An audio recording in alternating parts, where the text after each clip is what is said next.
চূড়াকাঠি তুলে দিল।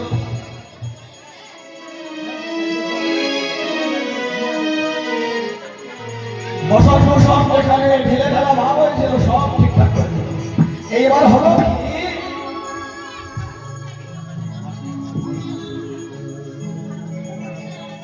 আচ্ছা গত রাত্রে রাস হয়েছে তো, গোবিন্দ গোবিন্দ বাঁশি বাজি রেখেছিল সখীদের সম্মুখে, রাখেনি? কেন বলেনি? হারিলে কারে আলো ভীষণ কাচুলি, যিনি তোমায় দেব মোহন অঙ্গলি, বলেনি? কেন পণ রাখেনি? রেখেছিল, রাখেনি। যাই হোক, হয়তো বলেনি, ওগুলো বলতে হবে। তবে তো আজকে বাঁশিটা দিলাম অসফল। এবার পণ রেখেছিল, এবার সে ধনু অঙ্কের মাঝে নেচেছিল, ধনু অঙ্কের মাঝে নেচেছিল। যেমন বাঁশি বাজিয়েছিল ঠিক তেমনি ভাবেই, যেমন বলেন শ্যামনগর তেমনি নাচের নাই। শ্যামনগর যেমন বাঁশি বাজিয়েছে, যেমন নাচতে বলেছে, আমার রাধারানী তেমন নেচে। যখন দেখলো নাচটা হয়ে গেল আমার বাঁশির তালে তালে, তখন কি করেছিল? মুরুলি লুকায় চারু মানে চাই, ছুটে গিয়ে মুরুলি লুকিয়েছিল, কিন্তু সখীরা জোর করে বাঁশিটা কেড়ে নিয়েছিল। গত রাত্রের ঘটনা যেটা হয়ে গিয়েছে, মানে রাসে জোর করে বাঁশি হারা হয়ে আমার গোবিন্দ, হ্যাঁ, বাঁশিটা সখীরা লুকিয়ে নিয়েছিল, আর বাঁশি নামিয়ে কিন্তু আমার রাধা গোবিন্দ দুজনের জন্য হয়ে শুয়ে আছে। এখন কিন্তু বাঁশি ছিল না। বাঁশি কেউ যদি প্রশ্ন করে তাহলে এটা বলা যাবে যে গোবিন্দ আর রাধারানী যুগল হয়েছিল কোন সময় বাঁশি হারা হয়।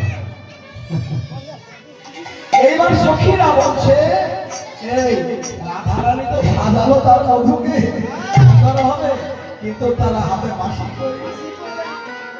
এই যে বাঁশি, হাসি হাসি এক চোখে বাঁশি দেখাইল,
বাঁশি দিতে গিয়ে দিচ্ছে না। রাধারানী বলছে, কি করিস রে, দিয়ে দে।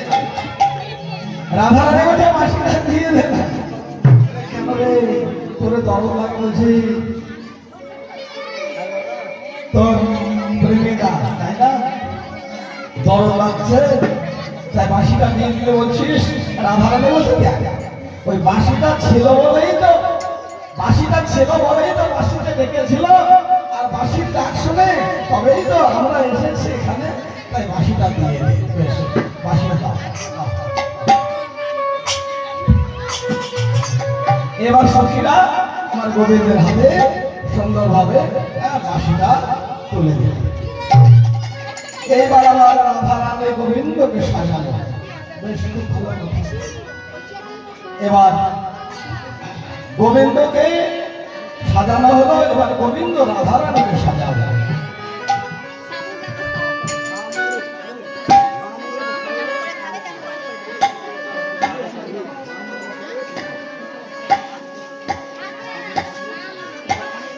একজন রাধারানী সাজবে এখানে, একজন রাধারানীকে সাজাবো এখানে। ঠিক কেউ একজন এসে ওই কালকে দেখছিলাম অনেক রাধারানী এসব